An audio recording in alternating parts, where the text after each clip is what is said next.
mis primeros encuentros con el café tostado en paila fue con mi abuela Matilde. Y ella tenía esas bolitas que ella también tostaba. Ella hacía todo el proceso. Melosa nace con un concepto familiar. De por sí trabaja mi tía, trabaja mi sobrina, antes trabajaba más mi mamá. Porque todo el mundo puede meter café en una tostadora y sacarlo en cierto tiempo y ya se cocinó. Pues yo soy actualmente la única mujer en Venezuela que capacito a otras personas en el área de tostado. El café comercial es tu caja chica, pero el café de especialidad es tu caja fuerte. Seguimos aquí en La Voz del Productor, en un recorrido que venimos haciendo desde el occidente del país, en el estado Mérida. Llegamos aquí a la ciudad de Caracas. Estamos justamente en la Universidad Central de Venezuela, en la hacienda Ibarra, exactamente, donde tengo entendido que el Libertador pasó sus últimos días antes de irse a Colombia. Es correcto, así, mi querida amiga Cleivis. Bienvenida a La Voz del Productor. Gracias por invitarme o por yo recibirte aquí en Melosa. Sí, Bolívar pasó sus últimas noches acá antes de viajar a Colombia. Desde aquí despachó, hizo parte de su despacho presidencial acá, firmó un decreto tan importante con José María Vargas como la modernización para la construcción de la ciudad universitaria como hoy por hoy la conocemos. Un sitio histórico, cultural y que ahora sigue siendo histórico porque estamos en la cafetería La Melosa, que está dentro de las 100 mejores cafeterías de Sudamérica. Nos enteramos el 25 de octubre.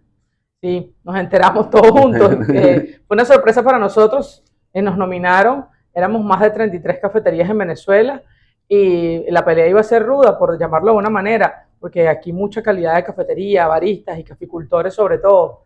Y no me imaginé estar entre las 100 mejores cafeterías en el galardón número 51, pero en la posición número 3 en Venezuela, si sacamos la cuenta. Fueron 8 las cafeterías, ¿no? Sí, 8 las cafeterías y bueno, nos sentimos sumamente orgullosos. Aparte no tenemos sino 13 años en este periodo de gestación, de aprender sobre el café, sobre la taza de café, y desde hace 4 años estamos en el tema de aprender realmente de dónde viene un buen café. Desde el origen. Todos conocen a Cleivis por ser una referente en el café especialidad. Está certificada completamente a través de lo que es el instituto, el Quality Coffee Institute, tengo entendido. Pero poco sabemos dónde naciste, dónde te formaste, dónde fue ese primer contacto, ese chispazo con el café. Sí, mira, yo nazco en el estado de La Guaira.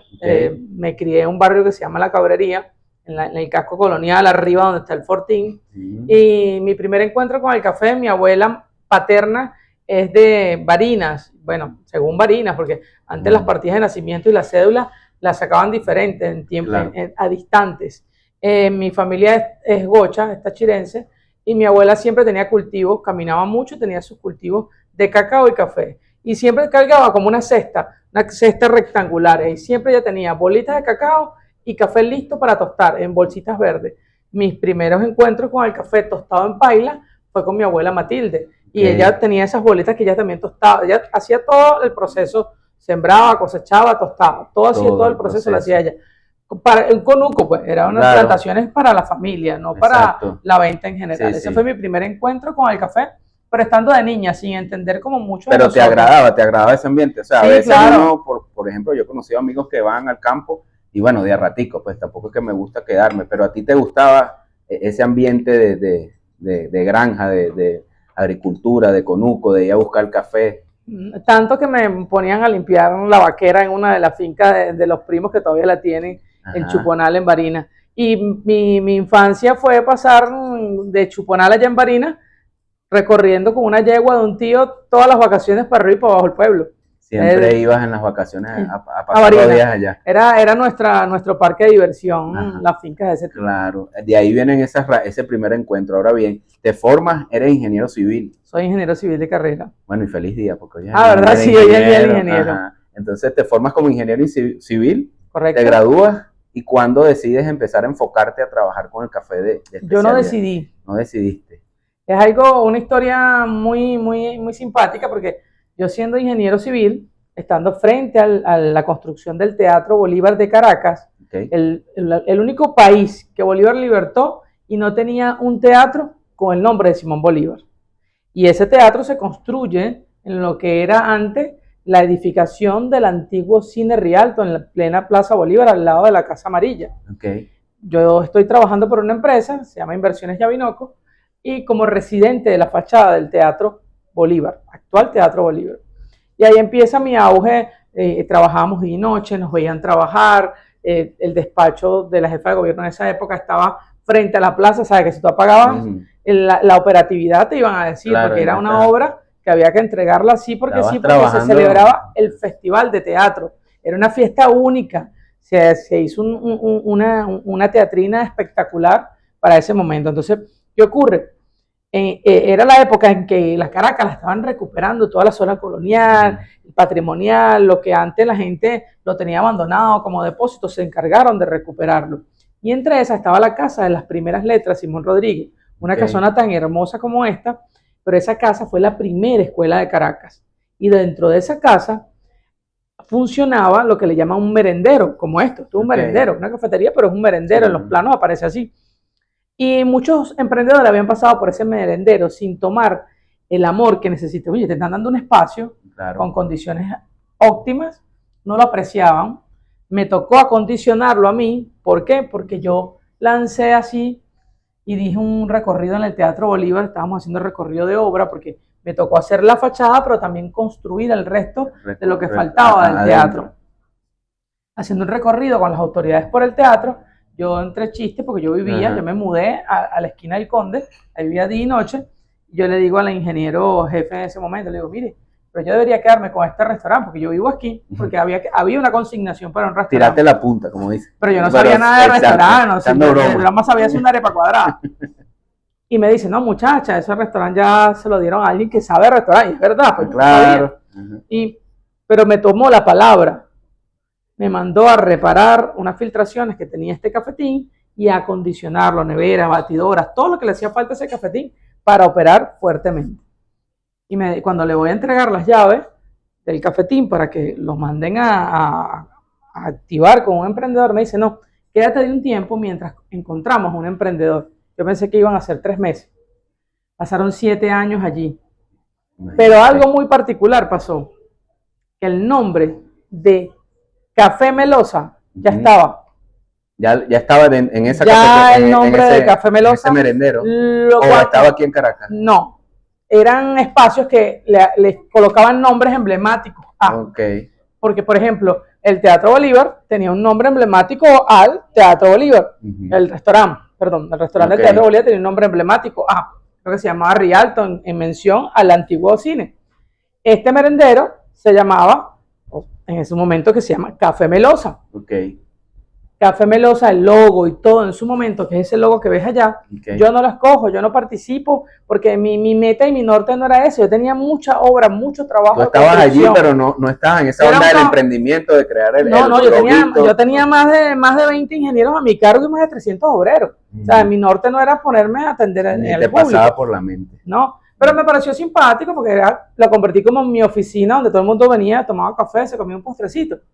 Y ahí fue lo divertido, pero tuve que estructurarme, porque voy a estar 3 meses, pero tampoco voy a estar 3 meses a lo loco. Claro. Me estructuré con un amigo que hoy por hoy no está aquí en este plano terrenal, porque él había sido gerente de varias cadenas, pero era mi maestro de obra. Le gustaba mucho la construcción y se vino a la construcción. Y él me ayudó a estructurar lo que fue cómo comprar las cosas, cómo íbamos a hacer el menú. Hicimos un menú de ensalada y nos hicimos famosos. Nos hicimos famosos con el negro en camisa. Nos hicimos famosos porque rescatamos dulcería colonial, tradicional, mantuana. Traíamos dulces de algunos emprendedores como la cafunga, que era un dulce típico de Barlovento, un dulce que para comerlo tienes que tener ese paladar bien preparado. Y así fuimos, vendíamos desde torta de yuca, jojoto, la melosa, la bejarana, guanábana, bien María Luisa, bien me sabe, y así nos íbamos, el típico 3 leches.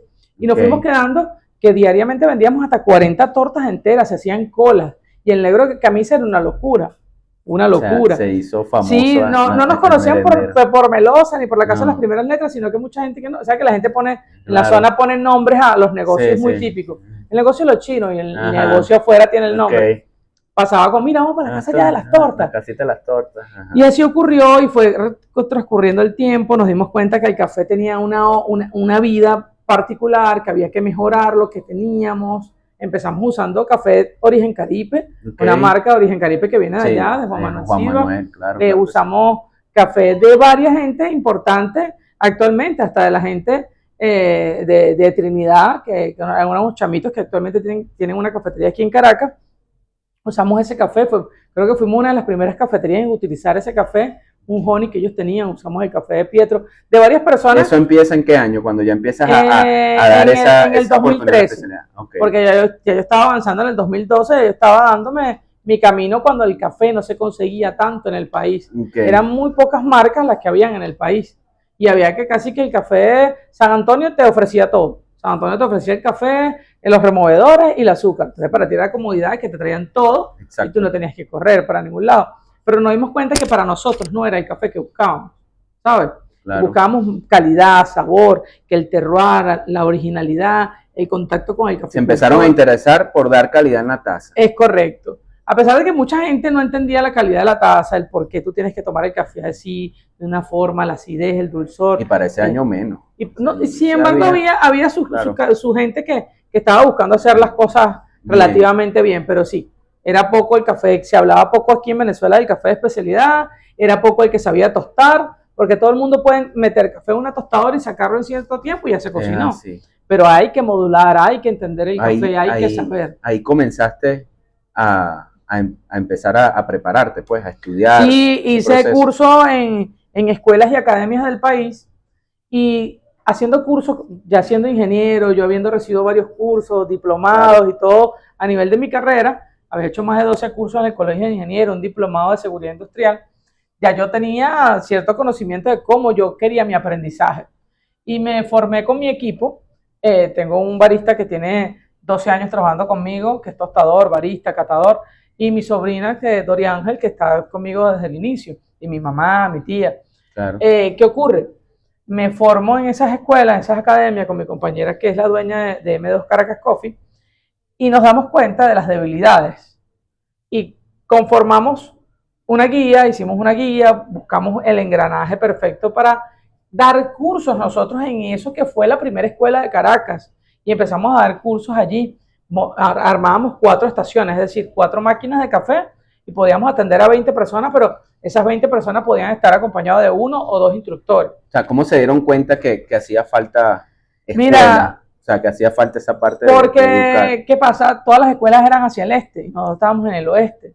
Y había gente en el oeste que no entendía el por qué y el para qué de aprender a manejar un equipo de esto, de limpiar el molino, de calibrar el molino, de limpiar la máquina, porque había que hacer las cosas bien, porque esto es un alimento. Si no hacemos las cosas con la salubridad que amerita el caso, no íbamos a obtener una buena taza, porque yo te puedo dar a ti un geisha venezolano de Mérida, de la finca Mucucay, que ha ganado muchos premios en Francia, pero si tú tienes un equipo sucio, un molino que no lo has limpiado nunca, no es culpa de la gente de Mucucay que tú le deteriores el perfil sensorial que esa gente ha logrado durante todo este tiempo. Y obviamente para ellos también no es bueno, ¿no? Sí, entonces la idea es formar, nos convertimos en formadores de formadores, la gente... Ahí se empezó a fluir todo. La gente venía a hacer pasantías en nuestra barra los fines de semana, era una barra como de los pasantes, fue bien interesante. Bueno, después fuimos cambiando la modalidad, nos mudamos a un local propio a 30 pasos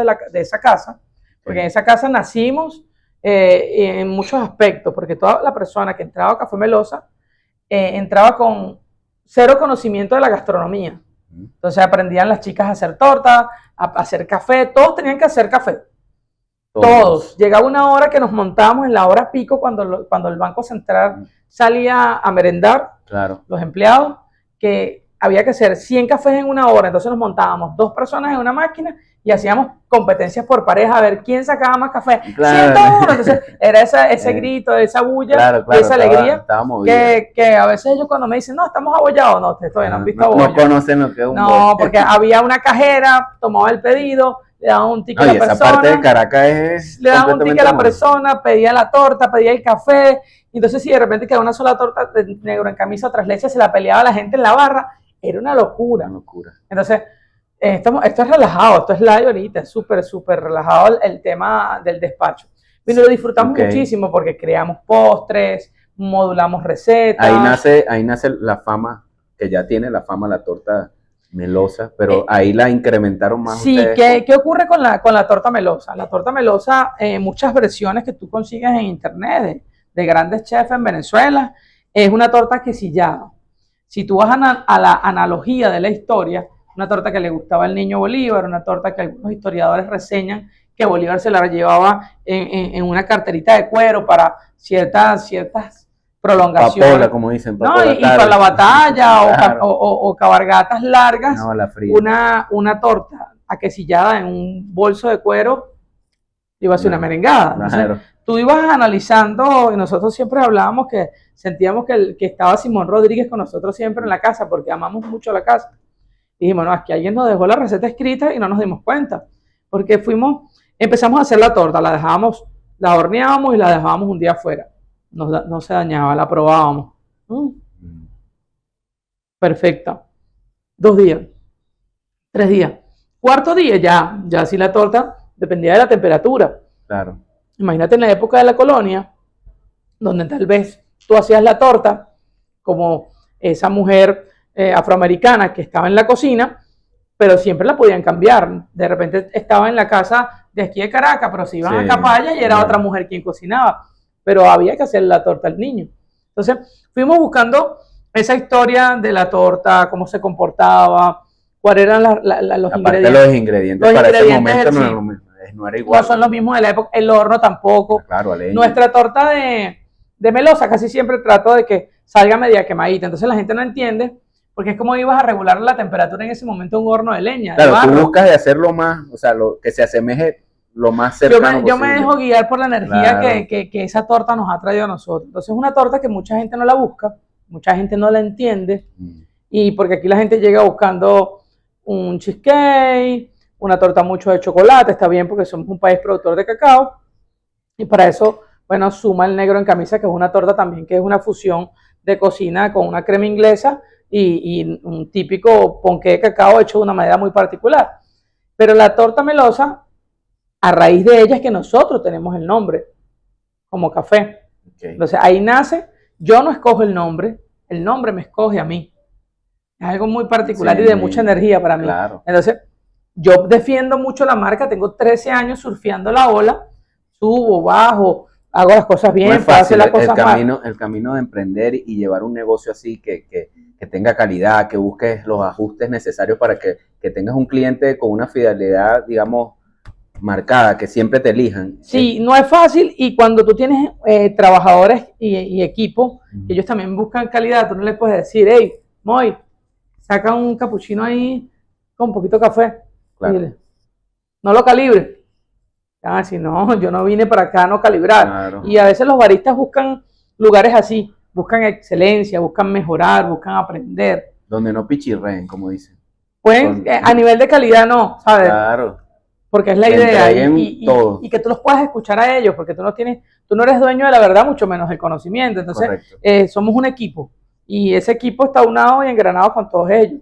Ellos hacen un video, me ayudan con algún diseño en Canva, con ideas que pueden proyectar. Nosotros no tenemos una empresa que nos lleve el mercadeo, nosotros somos muy endógenos. Yo llevo todo lo que es la parte de redes. A veces tú ves algo mal escrito, alguien me corrige, lo borro, lo vuelvo a montar, y así estoy. Gracias a la inteligencia artificial he evolucionado un poco más. Valga la cuña. Sí, entonces es así. Claro. Melosa nace con un concepto familiar. De por sí trabaja mi tía, trabaja mi sobrina, antes trabajaba más mi mamá, mis otros sobrinos. ¿Cuántas sucursales son ya ahorita? Actualmente 3. Está la sede principal, que es el centro de Caracas, de esquina de Veroveja Jesuita. Está la segunda sede, que es en Chacao, en el centro comercial San Ignacio, en el nivel Chaguaramos. Y está acá, que tenemos año y medio, en la Hacienda Ibarra, en la ciudad universitaria. Perfecto. Antes de llegar a este punto de las 100 mejores cafeterías en Sudamérica, ¿ustedes antes habían tenido reconocimientos? ¿Como cafetería? Como cafetería. No, siempre hemos sido reconocidos por algunos baristas que aprecian el trabajo, algunos baristas que van más que todo a la sede del San Ignacio, que es como yo digo que el kiosco del San Ignacio es la caja negra. Okay. Ahí ellos van, conversan, es como un punto de encuentro. Como el psicólogo entre ellos mismos, conversan de sus cosas privadas de trabajo. Y van más baristas a esa tienda, van muchos baristas, y no lo reprocho porque es un compartir entre todos ellos. Claro. De por sí, cuando hicimos en su momento esta competencia que se llama Aeropress, se reunían muchísimos ahí a hacer prácticas. Ok. ¿Y participaste en el Aeropress que hubo? Participó él, el de este año participó en La Guaira. Okay. Él participó en La Guaira, pasó a la segunda ronda y ya lo eliminaron. Ok. ¿Sigues dando cursos, capacitaciones por parte de La Melosa? Sí, pero yo me fui al área del tueste. Yo soy actualmente la única mujer en Venezuela que capacito a otras personas en el área de tostado. Lo doy con la alianza de Sensani. Sensani es una marca que tiene más de 60 años en el país, vendiendo equipos para hotelería, cafetería y restaurantes. ¿Cómo llega a las 100 mejores cafeterías La Melosa? Mira, ¿Cómo Café Melosa llega a esas 100 mejores cafeterías porque dentro de Venezuela hay un juez que se encarga de postular, una persona que es Q-Grader también como yo, que se encarga de ir, probar, chequear, ver la atención, todo. Y creo que no es él solo, mandan a otras personas también, es como una estrella Michelin, que viene alguien oculto y no sabes y no sabes quién es, de repente lo atendiste mal, lo atendiste bien, le diste un buen café. Y eso, con este concurso pasa igual. Entonces hay mucha atención y esto no me lo gano yo, esto se lo ganan los chamos que están atendiendo en barra, se lo gana mi tía que está seleccionando café en el centro y empaquetándola, mi sobrina que lleva la administración, que trata de que todo funcione. Y ellos ni siquiera te dicen, mira, comenzamos en julio. O si hay una fecha que tú sepas de julio a diciembre, sabes que te pueden visitar. Yo llevo las redes, yo empecé un poquito desfasada a hacerle publicidad al evento. Entonces hice un video muy orgánico en la finca. Ay, mira, estamos postulados entre las 100 mejores cafeterías, yo creo que dije hasta del mundo, y hablé de que hay otras más en Venezuela, porque no solo es Café Melosa, hay mucha gente que hace cosas buenas en Venezuela, y obviamente hay baristas preparados, caficultores que ponen el amor y la esperanza en su cultivo, y eso sin café, sin caficultor y sin agricultura, no hay premio, porque no me puedo llamar cafetería sin vender café. Entonces, sin este esfuerzo que pone el caficultor en el campo, olvídate de premio. Todo comienza ahí. Pero yo no tengo una maquinaria detrás de mí que esté pendiente de, mira, votaron, pasamos por, si recogimos 5.000 votos, no, para nada. Quien votó, chévere. Quien nos hizo la segunda el favor, porque era un 20%, creo que la votación digital, y el restante era, imagino, la evaluación del juez, de los otros periodistas que pasaron por las tiendas, y todo lo que engloba, porque no solo es ser una cafetería, nosotros somos una cafetería que nos caracterizamos en los últimos tiempos en tener una agricultura regenerativa, desde que empezaron a hablar de agricultura regenerativa. Ya nosotros en nuestra tierra, que se llama, la finca se llama India Carimao, hacemos trabajos de agricultura regenerativa, aparte de que reforestamos, fertilizamos de una manera totalmente diferente, fertilizamos con agua marina, con humus, tenemos biocontroladores para los insectos, usamos insecticidas orgánicos que provienen del NIM, del orégano, de muchas otras cosas del ricino. ¿Que eso suma para lo que es la puntuación en esta...? Me imagino que sí, porque yo muchas veces hago algunas cosas muy puntuales de decir qué hacemos, que el aporte del consumo de nuestras cafeterías suma a que yo pueda seguir generando un salario, porque tenemos 3 trabajadores en campo que también cobran y que hacen un excelente trabajo estando allá en pleno sol, de noche no, bueno, a veces sí cuando llega el agua. Entonces tenemos un trabajo conceptualizado, enfocado a la ingeniería y a la agricultura regenerativa. Entonces ahorita tengo un proyecto diferente que son como nichos móviles para generar microorganismos. Lo empecé esta semana y he visto la evolución de cómo el suelo ha cambiado a través de esos nichos. Ayer. En las redes, desarrollo correcto. O sea, una realidad cómo se expande esa raíz. Lo viste, entonces ese es el proyecto que tengo ahorita, riego con agua marina, pero tengo ese desarrollo de como un microorganismo vivo, movilizándolo dentro de un suelo que está totalmente deteriorado, un suelo que es arcilloso, que hace 40 años le removieron la capa vegetal, que no hay nada de cobertura y que la estamos haciendo nosotros, que llevamos hasta la fecha 680 árboles sembrados, árboles primitivos de la zona, árboles pioneros y árboles de crecimiento rápido como otros de crecimiento lento, y tenemos el concepto japonés. Un concepto japonés que no es solo los árboles que son dignos para ser sembrados al lado del café, sino si usted llegó, un ave dejó la semilla ahí, era por algo. Es un mensaje de Dios, de la naturaleza, que estamos haciendo las cosas bien y de que puedo tener cedro, de que puedo tener caoba al lado del café. Si se dio y por lo menos nos da 3, 4 años de cosecha, para nosotros es perfecto porque entramos en un periodo de renovación en el momento. Pero dimos oxígeno, mejoramos suelo, sembramos, nos organizamos y aprendimos. Exacto, entonces allí está el trabajo por la parte agrícola desde la hacienda.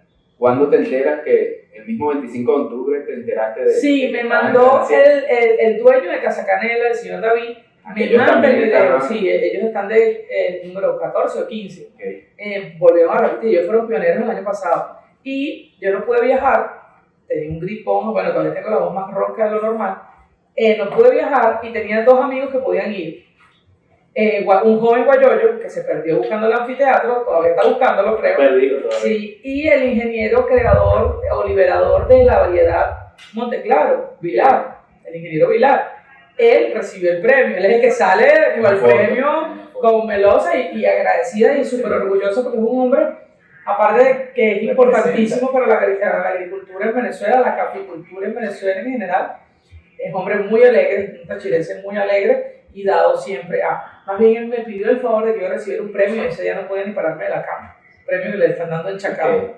¿Qué opinas tú referente al dilema que hay, adentrándonos más al café de especialidad? El dilema que hay de producir un café de especialidad o quedarse con el café comercial. ¿Crees que es rentable producir un café de especialidad? Mira. O sea, desde la base de agricultor, como productor.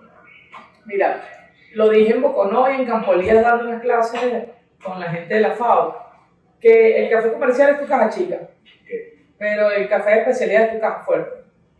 Entonces ahí tú vas a entender el mensaje, ¿no? Claro. El café de especialidad de comercial es tu día a día. No puedes dejar de sembrar un café. Es que siempre vas a sacar café comercial, quieras o no, porque te cae una plaga. Sí, cosechas y ese café ¿a dónde va? A menos que vayas a hacer como yo todo el café. Siempre hay un descarte que va a los comerciales. Mira, voy a hablar de mí, okay, de mi experiencia, de nuestra experiencia, porque estoy ahí con mi amigo José Río.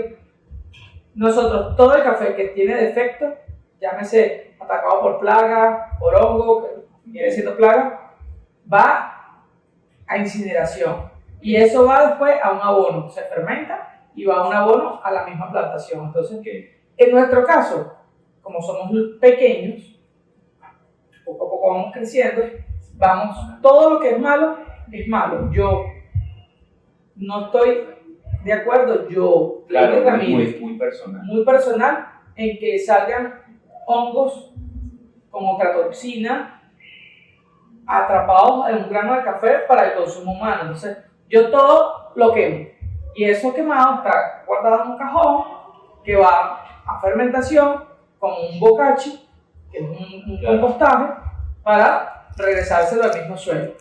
Y nosotros estamos entendiendo cada día más, de por sí hice un experimento ayer con unas gallinas ciegas, lo puedes ver en mi TikTok, agregándole Bacillus a esas gallinas ciegas y ver cómo ese Bacillus momificaba esa gallina ciega, que es una plaga que nos exterminó nuestras plantas de café y cualquier cultivo, voy a comer las raíces. Entonces, si yo te dejo a ti un grano con algún tipo de defecto para vendértelo, cuando mi línea es de especialidad, yo no puedo tener 2 vertientes. En mi caso, hay gente que sí, si tienen 60.000, no sé, plantas, 600.000, si te sale el 70% como hongos patógenos, tú vas a venderlo. Claro. No tienes de otra porque te vas a la quiebra. En el caso de nosotros que somos pequeños, nos podemos dar ese lujo. Ya a grandes escalas no puede darte ese lujo. Es muy difícil cambiar también la... Y te explico, entonces de ahí, en mucha parte sale ese café comercial.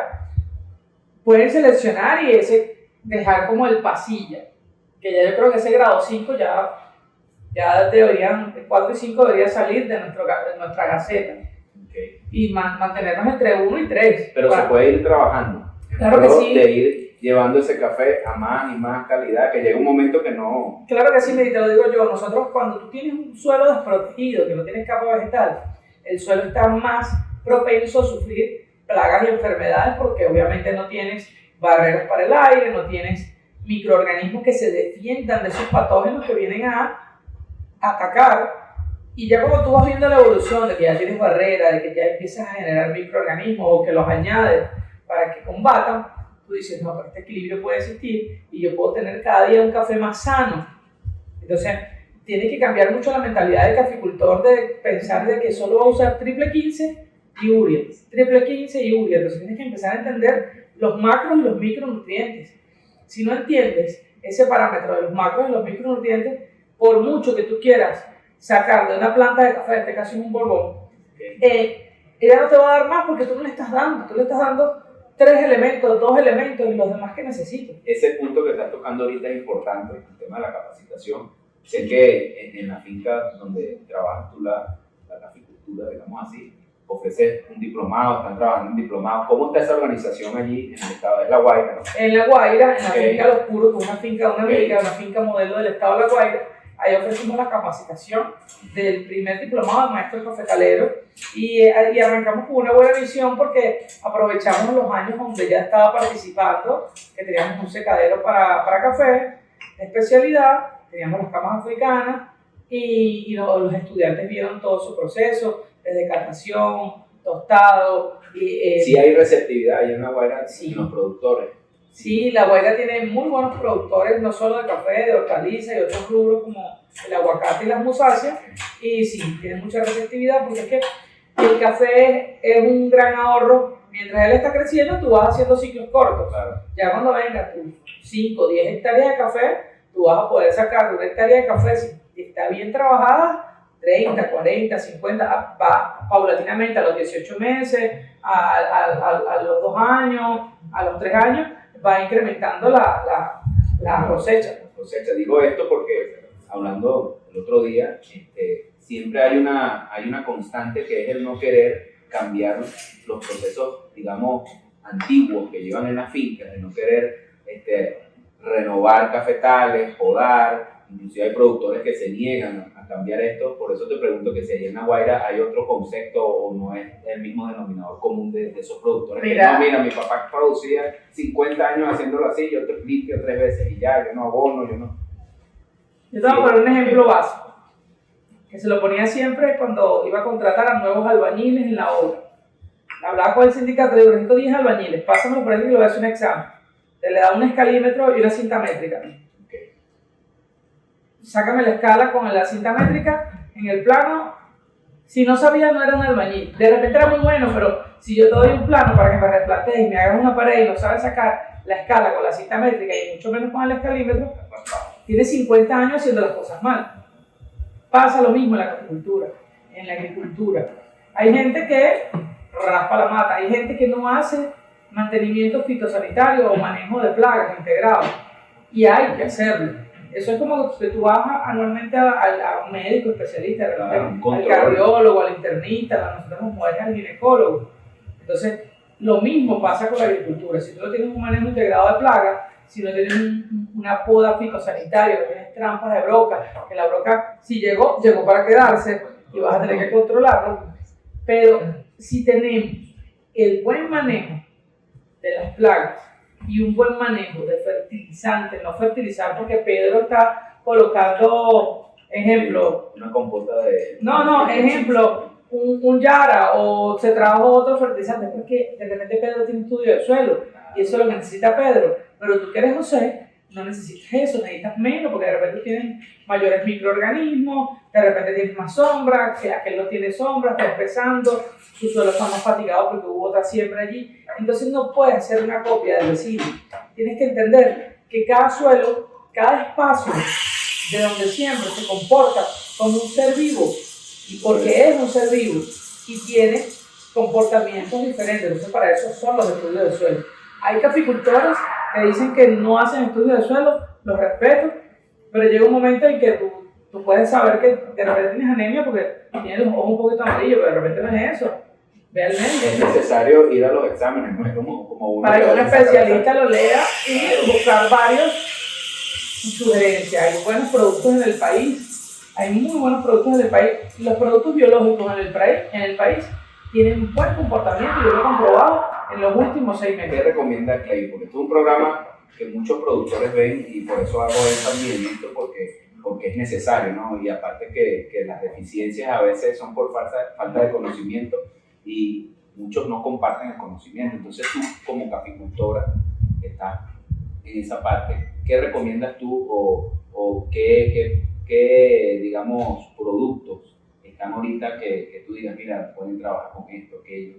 Mira, yo converso con muchos caficultores, entre eso La Providencia, Mr. Tavi, Víctor, Santa Fe, que son gente que tiene trayectoria en el mundo del café. Ellos son más químicos. Yo empecé química, yo empecé con la química, pero me di cuenta que ese terreno no podía con la química, porque eso es como un paciente terminal, que es preferible mandarlo a casa y decirle quédate quieto y que sea lo que Dios quiera. Pero en este caso, este paciente tenía todavía posibilidades. ¿Cuáles eran las posibilidades? Yo tengo lotes con mi compañero, José, que hacemos pruebas. Mira, esta semana vamos a aplicar tal producto en tal lote. No es que yo voy a vivir de tu experiencia, vivimos la propia. Claro. Y la sumamos y la publicamos. Entonces, a nosotros nos ha ido muy bien con el agua marina. ¿Qué pasa con el agua marina? Te voy a explicar rapidito. El agua marina tiene toda la tabla periódica, a nivel positivo y a nivel negativo, está toda allí. Entonces, ¿qué hace la tabla, el agua marina? El agua marina te da la llave para abrir todos esos elementos que uno necesita del otro. Es como una reacción en cadena, es como un ADN abierto a que esa absorción de nutrientes micro y macro lo hagan de una manera efectiva gracias a la proporción que hacemos nosotros de agua marina. Pero hacemos agua marina con humus. Pero no solo es ese nutriente, porque el humus y el agua marina te pueden aportar macros y micros, pero también necesitas atacar ciertas enfermedades que llegan a los cafetales o a las plantaciones. Y ahí es donde entra quizás esa parte que se tiene que utilizar químicos para poder controlarlo. Sí, pero si tú te alertas, si tú sabes que en mayo te llegan los coquitos, claro. Ya tú sabes que tú en mayo tienes que empezar a aplicar Bacillus.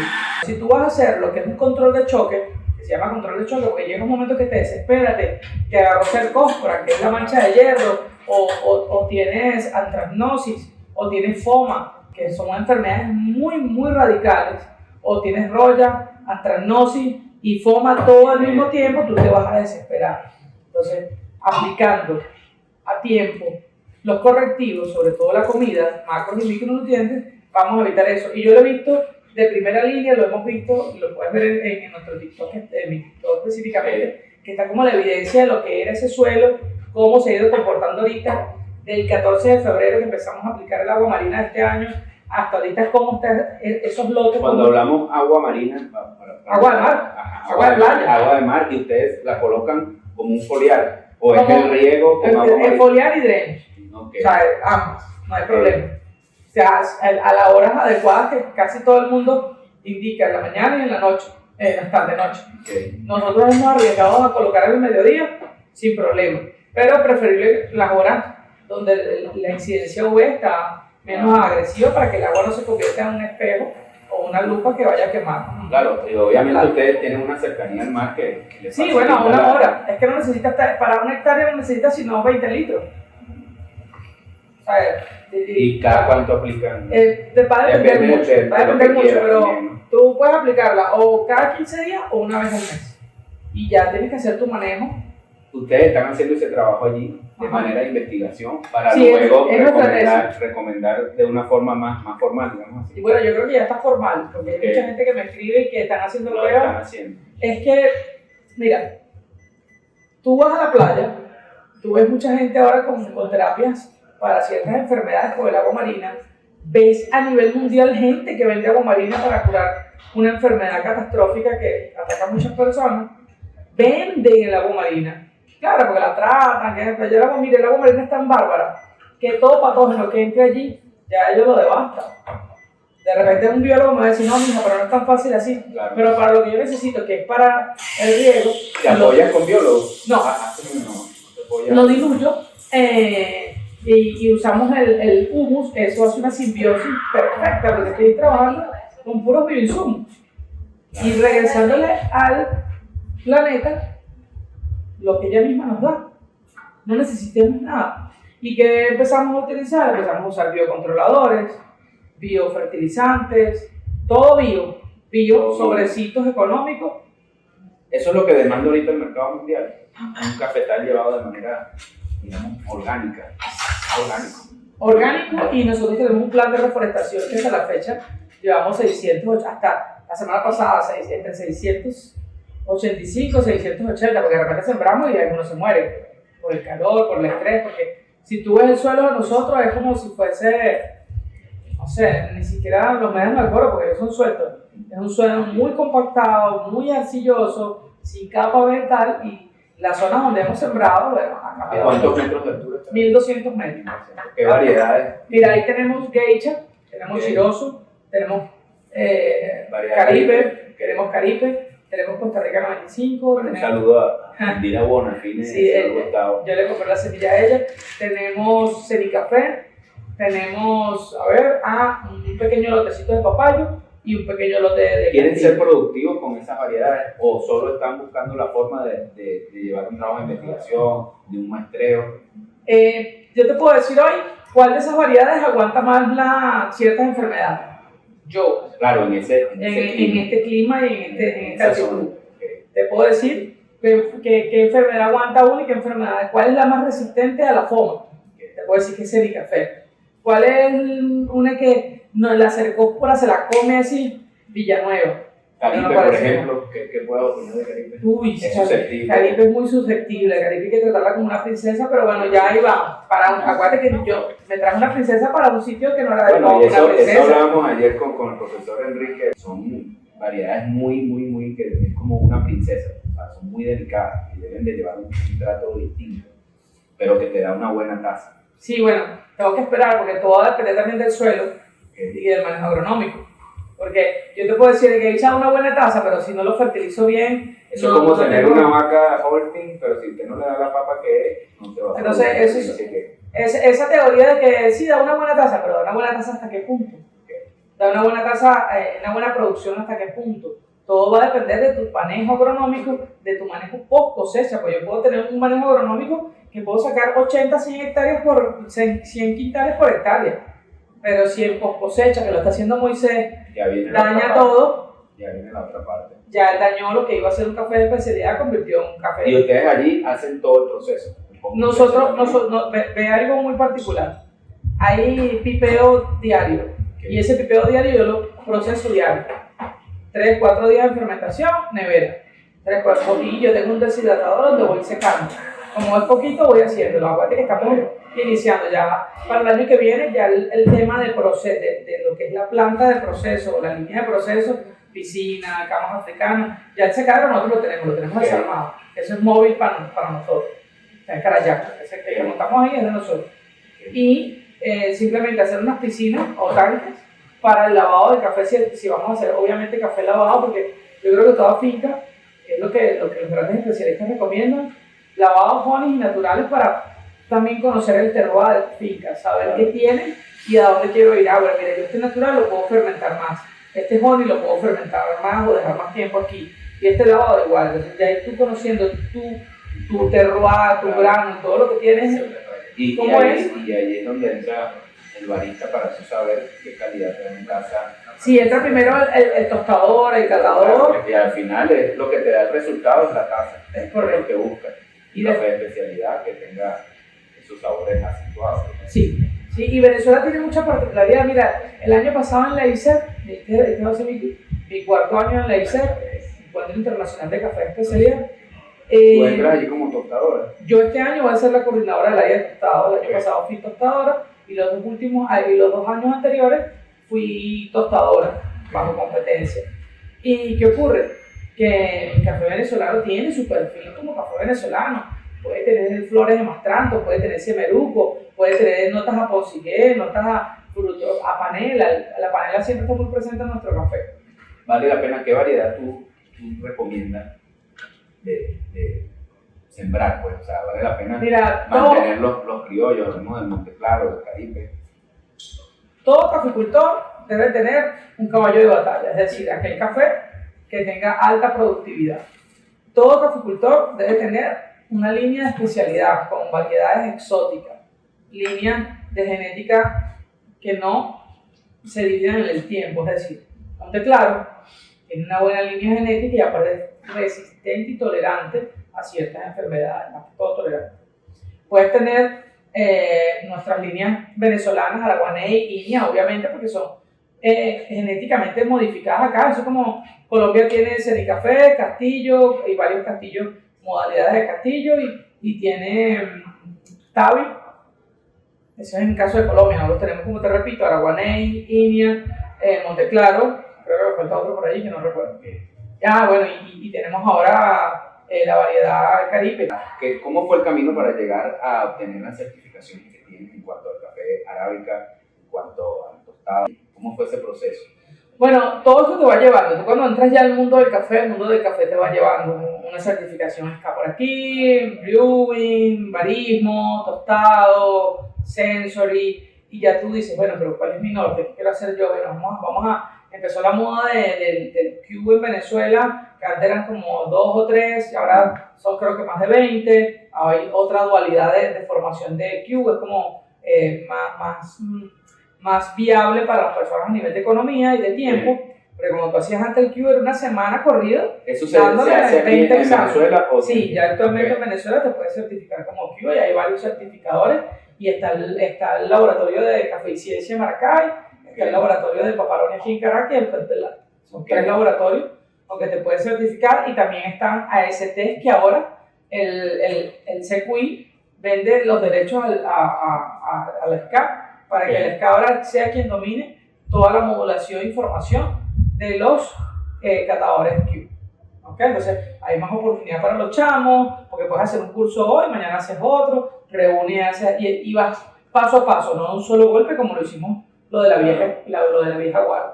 Claro. ¿Y cómo llegué aquí? Bueno, ya tú cuando te adentras al mundo del café, imagínate que yo no era caficultora, yo no tengo esa descendencia de que me dejaron una finca, un terreno ya sembrado. Claro. Nosotros empezamos de cero. Yo soy primera generación. Entonces, estoy dejando un legado y una huella totalmente diferente. Primero que estamos cambiando el microclima de la zona, estamos reforestando, sembramos café como un rubro importantísimo en el mundo que se mueve entre la bolsa de Londres y Nueva York, lo que es a nivel de café commodities, pero ya porque ya la negociación de los cafés de especialidades, tú a tú, P2P. Entonces ya cambia mucho el café, abre puertas, mueve el mundo, y son negociaciones gigantes a nivel mundial sobre el café. Y Venezuela sí se quedó tal vez a un lado por mucho tiempo gracias al petróleo. Claro. Pero Venezuela vivió lo que se llama la época dorada del café, donde cuando Guzmán Blanco gobernó en su segundo mandato, él modernizó el país gracias al café. Entonces, gracias al café se construyeron teatros, mausoleos, carreteras, aunque mucha gente dice, no, pero en esa época no había carros, pero la palabra carretera viene de carreta, y las carretas eran las que trasladaban la mercancía en esa época.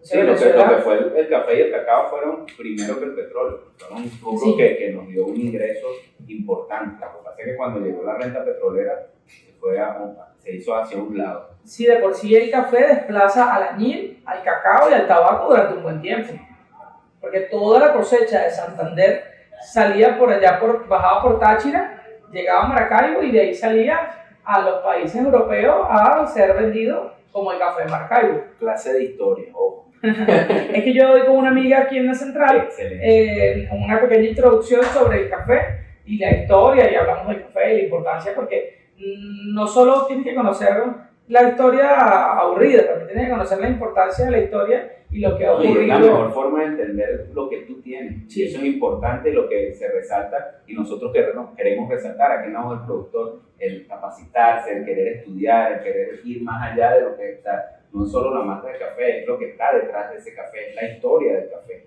Tú como productora, como también eres dueña de tu propia cafetería, ¿qué mensaje le puedes dar a los emprendedores, a los productores, a todos aquellos que están allí viendo esta entrevista, que ellos se sientan con ese impulso para seguir apostando dentro de lo que es el mundo del café? Te lo voy a decir fácil, y creo que a pocos nos educaron de esa manera, y me incluyo. Economía financiera. Ya lo demás de ahí es campo ganado. Economía financiera, aprender de cómo invertir, como a las criptomonedas no es ahorita porque estamos haciendo un cambio errático, no. Aprender de por qué se manejan en el mundo, por qué existe la bolsa, por qué el café se maneja en la bolsa de Londres y Nueva York. Aprender de finanzas, porque tu finca, tu conuco es tu empresa. La cafetería de nosotros es nuestra empresa. Ha habido declives, como toda empresa, altos y bajos. Esta cafetería de repente puede vender mucho como puede vender nada, y así pasa en todo lo que ves en las redes, no lo creas. Claro. Muchas cosas están escritas, como lo dije yo en este experimento que hice ayer con las gallinas ciegas en mi TikTok. Voy a comprobar lo que está escrito en los libros, en la teoría, para ver si este hongo o esta bacteria entomopatógena cumple las características de la gallina ciega para yo poder seguir aplicando el producto y hablar con base, hablar de lo que me dijo el otro. Y como yo estudio también actualmente ingeniería agroalimentaria, ya me gradué de técnico hace como 2 meses, seguimos la carrera de ingeniería porque me tocó aprender. No escuchar a más brujos, sino que yo misma hacer la curandera. Ahora la bruja soy yo. Claro. ¿Ves? Entonces, es ahí el detalle. Capacitarse. Estudiar donde realmente. Y no repetir. Okay. Repite con base cuando tú tengas un libro con experimentos certificados, corroborados y comprobados, y hasta que cosas que tú mismo puedas hacer. De resto, va a ser cuento de camino. Charla y chacha. Muchas gracias, Baby, de verdad. Agradecido, la voz del productor seguirá siendo tu ventana para cuando quieras otra entrevista y seguir informando sobre este lindo mundo del café y de llegar tomándome una taza en una de las 100 mejores cafeterías de Sudamérica. ¿Qué te dice esa taza? Un café especial, de especialidad. No, y no dice nada en el borde. Ah, mira, qué detalle. La verdad es solo la verdad y la mentira una verdad magnífica. Te voy a explicar un poco esa frase. Eso es como cuando tú crees mucho en algo, okay, y que cuando descubres que no es verdad, esa mentira que tú creíste por mucho tiempo que era verdad, ahora se convierte en una verdad magnífica. Es así. La palabra es ruda, pero a veces hay que tener esos choques. Gracias.